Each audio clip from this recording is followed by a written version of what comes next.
I'm a 23-year-old male in Florida, fairly introverted, and hardly ever gets out of the house. This encounter happened a few months ago. It was about 12 a.m., and I was getting a bit stir-crazy and needed to get out and just chill with someone. So I texted a special lady friend of mine. We made plans to do our normal routine of hanging out at this nice, secluded park. I went and picked her up, and we drove to our spot and spent a couple of hours just chatting about anything and everything. So we decided to hop in the car and drive down the road a bit to McDonald's. This is where things started getting weird. We arrived at McDonald's and went inside instead of the drive-thru. She ordered her food while I went to the restroom to wash my hands. I really wish I hadn't gone to the restroom that night. As soon as I walked into the restroom, I saw this guy standing at one of those dry heater things. Alright, not too weird. But then I noticed he was kind of hunched over at it and wasn't moving. Whatever, I ignored him and washed my hands. I realized that he's standing at the only dryer in the place, and the damn paper towels were also empty, so I awkwardly tried to ask the guy if he was done using the dryer. He didn't respond though. Thoroughly creeped out, I just walked out and dried my hands on my shirt. I get out of the restroom and find my friend, and we sit down at a table to eat.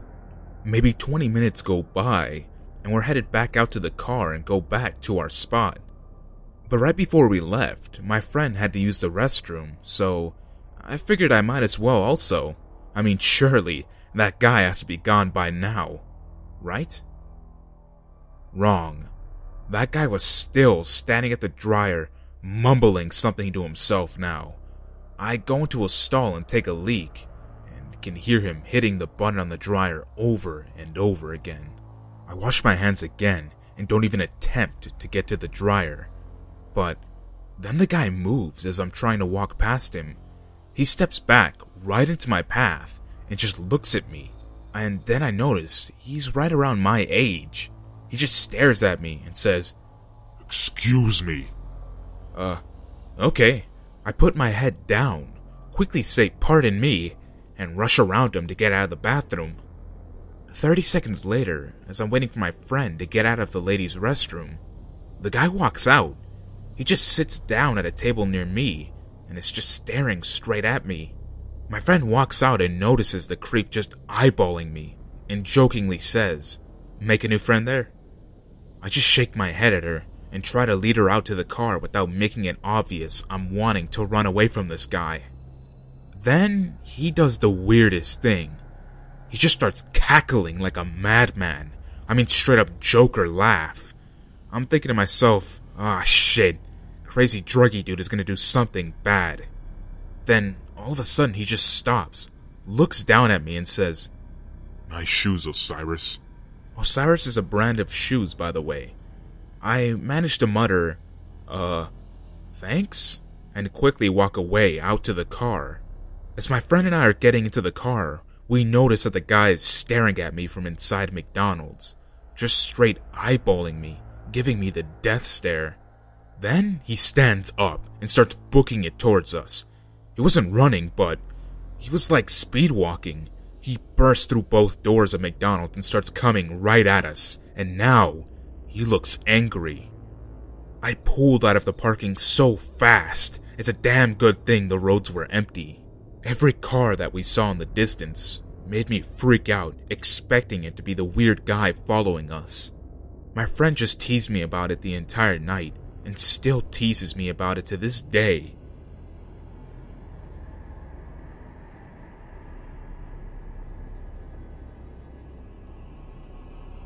So, this is my little sister's story, and not mine.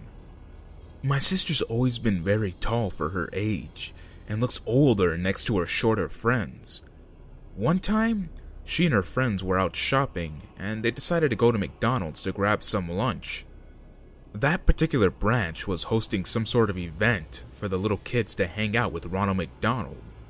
Anyway, my sister sat at a table to hold on to it for everyone else, while the rest of her friends went out to buy their meals.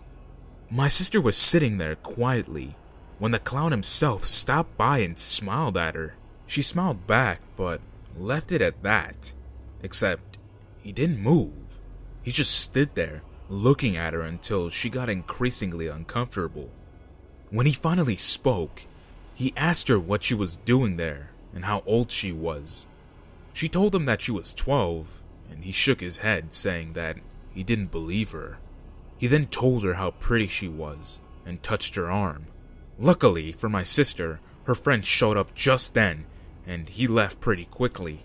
My sister, obviously freaked, persuaded her friends to take their food outside and eat it elsewhere.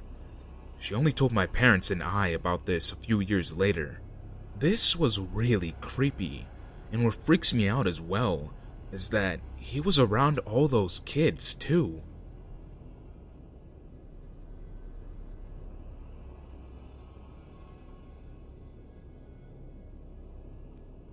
I've never really thought of this experience as a particularly scary one, but the feeling of being trapped strangely resonates with me to this day. For a little bit of backstory, I was gonna meet up with friends and future roommates at a realtor's office. We'd all met up about a week previous and had already pulled our money together in order to pay for an apartment's rent. It was a steep $3,500. I was more or less taking the lead on finding and acquiring the apartment. Therefore, I was also delegated to holding everyone's money. I'm a particularly timely person and don't like being anywhere late, so I managed to get to the realtor's office about 30 minutes early. Having missed lunch, I decided to go get a few things from the dollar menu at McDonald's next door. I walked in, and it was your fundamental McDonald's. A few college kids, a few homeless people, and an older Asian gentleman sitting at a table by himself adjacent to the bathroom. I had to go to the bathroom, so I make my way over there and walk into the bathroom to do my thing. It's a one-person bathroom and the door was broken a bit, disabling it from ever being able to fully close. I start to pee, and that's when I heard a few steps from behind me and a weird chuckle. I'm usually not good at stopping mid-pee. This time, however, I was on point. I turned around and saw him trying to close the door behind me and then clumsily fumble with the standard silver lock that are in those type of bathrooms. My mind knowing that I have $3,500 in my backpack instantly goes to a fight reaction. I lunge over to him and grab his shoulders, pushing him against the wall, and only manage to say the words, "No, no, no." While I'm saying these things, he was still smiling and chuckling the whole time, which is the most vivid thing I remember from the whole endeavor. I then pushed him out of the way and left the McDonald's and went straight to the realtor. Edit. It is fully possible that this guy was normal, expecting it to be a bigger bathroom, and for that, I give him the benefit of the doubt. That being said, I'm still morbidly curious what would have happened if I didn't manage to stop peeing halfway through that day. And on my debate, the man tried to lock himself in a room with me until I literally noped the fuck out of there. So, I don't know what to expect.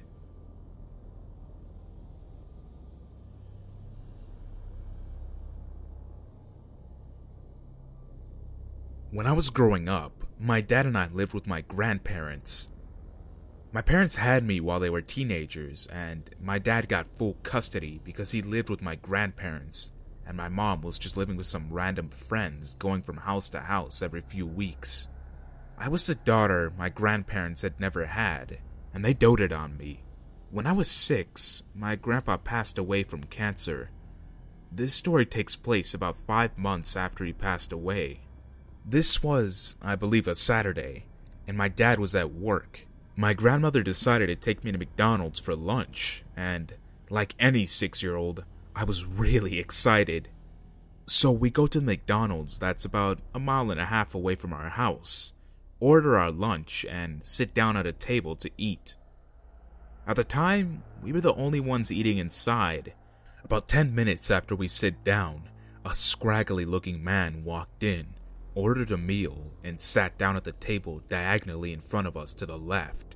The area we lived in was middle and upper middle class, so this guy looked pretty out of place. Grandma had her back to him, but I could see him perfectly. This man was at least in his mid-50s with really wiry and scraggly and dirty white hair and a beard. He had on blue shorts and a white t-shirt, which were also kind of dirty, and sandals. It's amazing this happened 21 years ago, and I can remember it exactly like it was yesterday. So, I noticed that under the table, this man had something dark, pink, and wrinkly on his lap, and he kept glancing at me and rubbing it every few seconds. In kindergarten, we learned about stranger danger and good touch and bad touch, and learned which parts of our body people weren't supposed to touch. It clicked in my 6-year-old head that this man was not supposed to have that out like that, nor doing what he was doing. I got really queasy and nervous. I didn't want to tell my grandma right then and there because I thought the man would hurt us. Instead, I put my Happy Meal box in front of my face so my view of this guy would be blocked. I still had about half of my meal left, but had lost my appetite a while ago. Grandma asked me if I was full, and I just nodded yes. I was, and still am, very petite, so not finishing a full meal was nothing new for me. She asked me if I wanted to go play in the play area before we left, but I just shook my head and quietly said, "I want to go home." Grandma cleared our table, and we left. When we got home, I was still really nervous, and I felt like I was going to throw up. Grandma asked me, "What's the matter, Munchkin?" And I started crying and told her about the man at McDonald's and what I saw. My grandma didn't panic or freak or get hysterical. She just hugged me and said, "It's alright. Go on to your room and play, and I'll take care of it." She wiped my tears and gave me a blueberry Kool-Aid burst and told our dog Patches to go to my room with me, which she did. After I was out of earshot, Grandma called the McDonald's and told them about the guy, but to my surprise, he was still there. The manager told my grandma that he'd take care of it and call her back. About an hour later, the manager calls back and tells Grandma they called the police, who showed up in record time and arrested the guy. When the police told the man to stand up, his franken beans were still hanging out of his shorts. The manager also told Grandma that she could bring me back for a month's worth of coupons for free Happy Meals. I have another story about a weirdo that happened to me a few years later, and this time my dad was there, and believe me, what my dad did to him wasn't pretty, but that's a story for another time.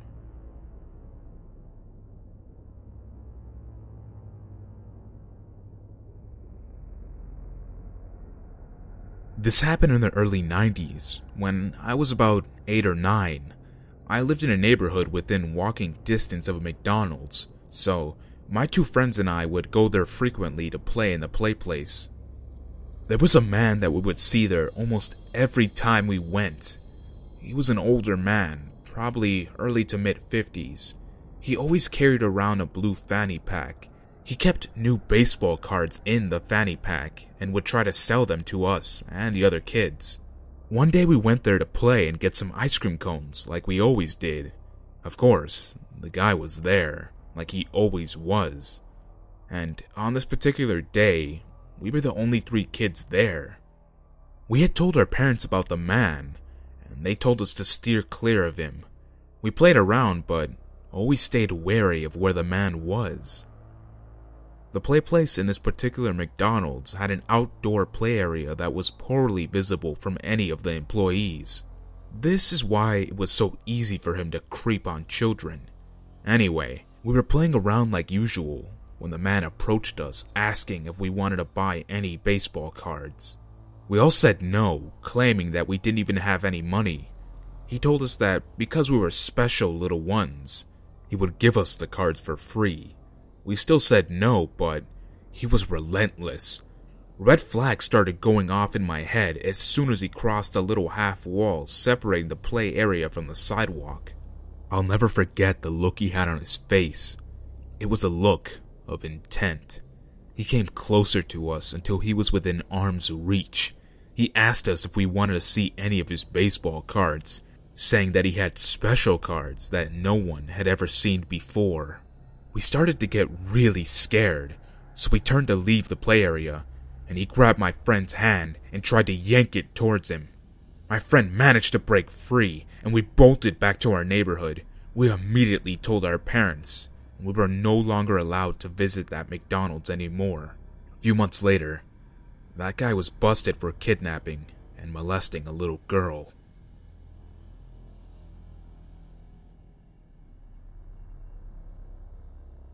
This happened at least twice in my childhood, around when I was maybe 6 or 7. Our local McDonald's is set up so that the dining room is split. Part of the dining area is directly visible from the counter by the employees, and another part of it shares a wall with the kitchen, and has tables along that wall and booths on the other side. So my mom took my brother and I in there for lunch one day. It was sparsely populated at the moment, although most of the customers had chosen to sit in the section visible from the counter. After we'd ordered and gotten our drinks and everything, we picked one of the booths in the other part of the building. At this point, I noticed a guy at one of the tables. Now, keep in mind, I was a really young child, so despite the fact that this guy was giving off a very creepy vibe to me, I didn't mention it to my mom because I figured if anything, she would say something or move if creeped out, but she didn't seem to notice, and thankfully my brother sat next to me, so I was on the inside of the booth. Not very well hidden since my brother is a year younger than me, but hidden enough to feel slightly safer. Except, this guy kept looking at me, and didn't seem to have any food with him. So here I am, a small child being watched by a god knows how old man, and I still don't say anything to my mother. The worst part is that, at some point, I realized that this man had one of his hands down his pants, and seemed to be trying to discreetly flash me. I should have said something at this point, but in all honesty, I was too terrified to. Also, I had no idea exactly if what he was doing was wrong since I was so young. I just knew I was very unsettled and scared. Skip a few years later to the same McDonald's, and we picked the same area of the restaurant despite me not wanting to, and that same guy was back. This time though, my brother noticed him too, and saw him watching me, and made sure to keep me hidden the best he could next to him in the booth. I've never seen the man again since then, and I have stupidly never mentioned him to my mother, but creeping in McDonald's, I desperately hope we never meet again.